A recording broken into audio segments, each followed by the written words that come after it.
Gwangju with a chance of beating this man for a place in the world final. Fullerton to shoot first, and he's straight into the 9. Let's not worry too much about that because the conditions here are absolutely ridiculous. It's torrential rainfall.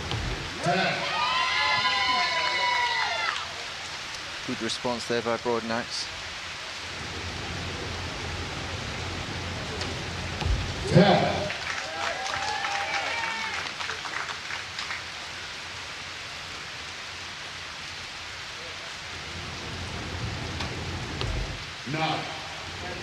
You could see as he let that arrow go, just the amount of water is spraying off these strings, really slowing these arrows down. 10. 29 finish for the first end for Mathias Fullerton. 9. That's a 28 for Curtis Broadnax. Now, we don't have to think too much about this because the rain is coming down. I fancy we're going to see lower scores out here in this particular match. Will the athletes get used to the rain? They can get used to it. Doesn't mean they'll have to like it.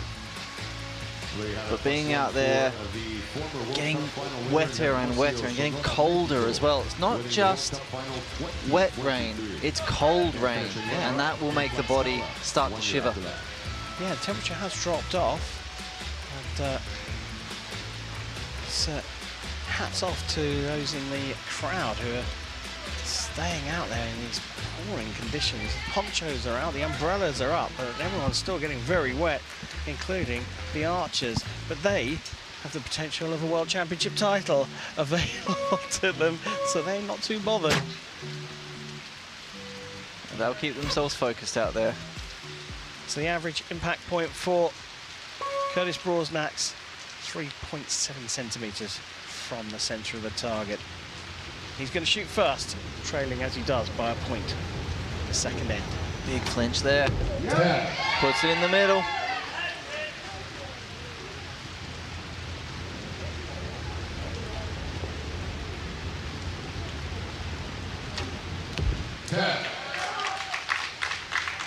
First X for Fulton there as well.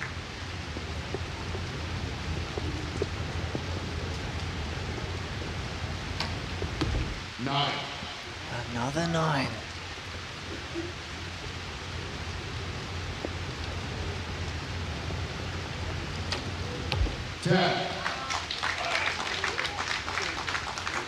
Conditions continue to wreak havoc on these archers.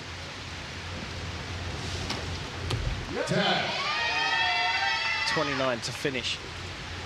Second end for Curtis Broadnax. A perfect for Mathias Fullerton. So he has opened up a 2-point lead here. He leads 59, 57. So as the rain comes tipping down, I've got an interesting one for you. I know you're a recurver, compound, not necessarily know as well as recurve, but the different release aids these guys are using. Do you know if there's like a preference if it's raining? I know you wouldn't change because of the rain, but is one better than the other? I'm not sure. It depends on their shooting style. So we see Mathias Fullerton there with a thumb trigger. So if that starts to get wet and the knurling within that thumb pad, could start to get wet and his thumb could slip. That is the purpose of knurling though, so it helps keep that grip. But if you have a back tension in there and you're allowing your hand to move and rock with the actual release aid, that could spell disaster if that got too wet as well and your fingers start to slip more and more and more. Yeah, so these are tricky conditions for the archers. And the wind now blowing in their faces as well, so the rain is actually coming at them as well. Not much, it's not hard. But in fact, it just sounds like it's starting to ease up a tiny bit.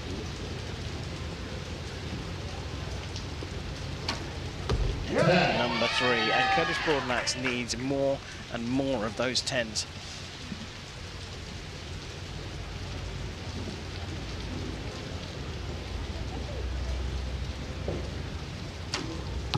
10. Good response by Fulton. Another X in there.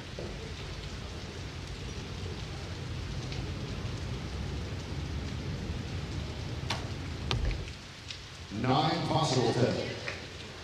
Looked like a 9 to me. Can't believe it.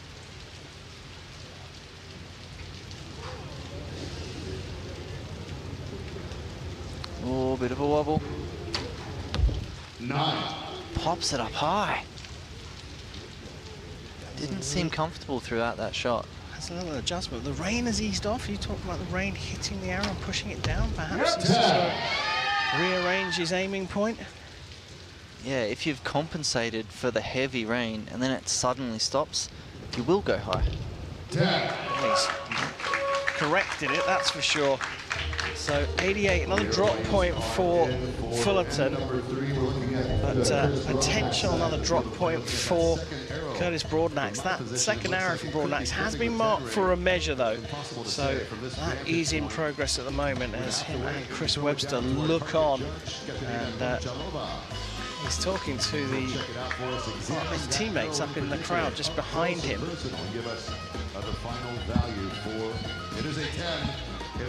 He looked very unimpressed at his target face while he's looking downrange there.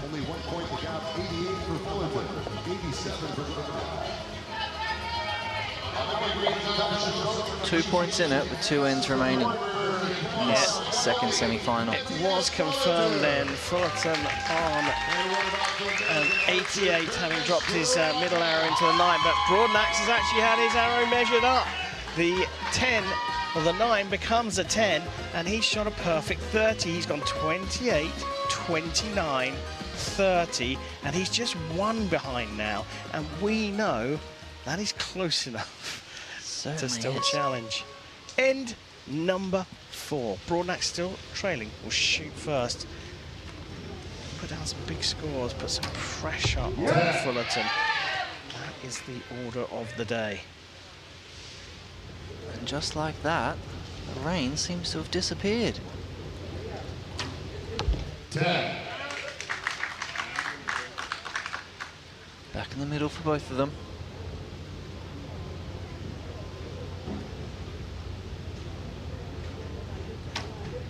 Yeah. 10. It's another one.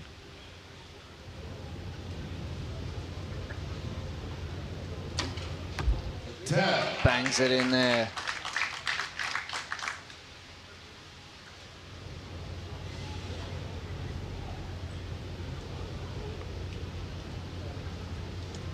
Long hold there for Broadnax, but he gets it into the 10, and that's his second perfect in a row.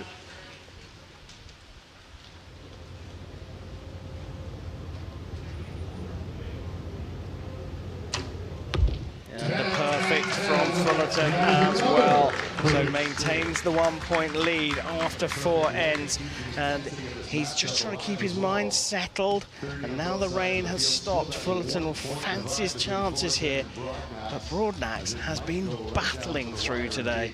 He's just 1 point behind as we prepare for the 5th and final end. He can do this, can't he, Broadnax? We've seen him fight back.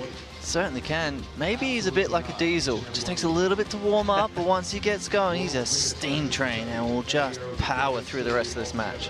Great analogy, because that is what it feels like. He really can battle through his own demons, and here we get the average impact point, 2.7 centimetres for Broadnax, but Fullerton, look at him, 0.3 centimetres average impact point from the middle of the target.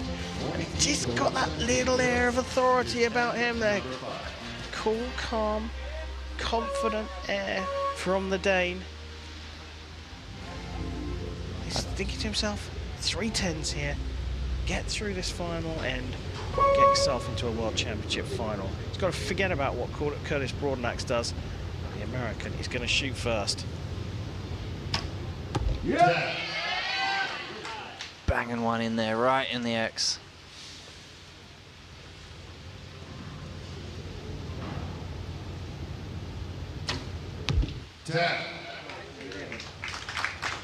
Mathias is getting a little long on his consistency at the moment, his timing. I think he'll want to tighten that back up these last 2 shots.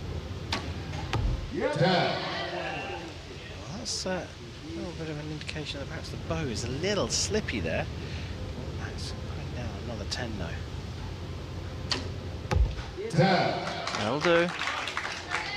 That looks a lot quicker, a lot more back to his consistent, normal timing. 10. Great finish from Broadnax for a 147, but a 10 will do this. Fullerton for the win. And he shouts out, yep, because he knows he's done it.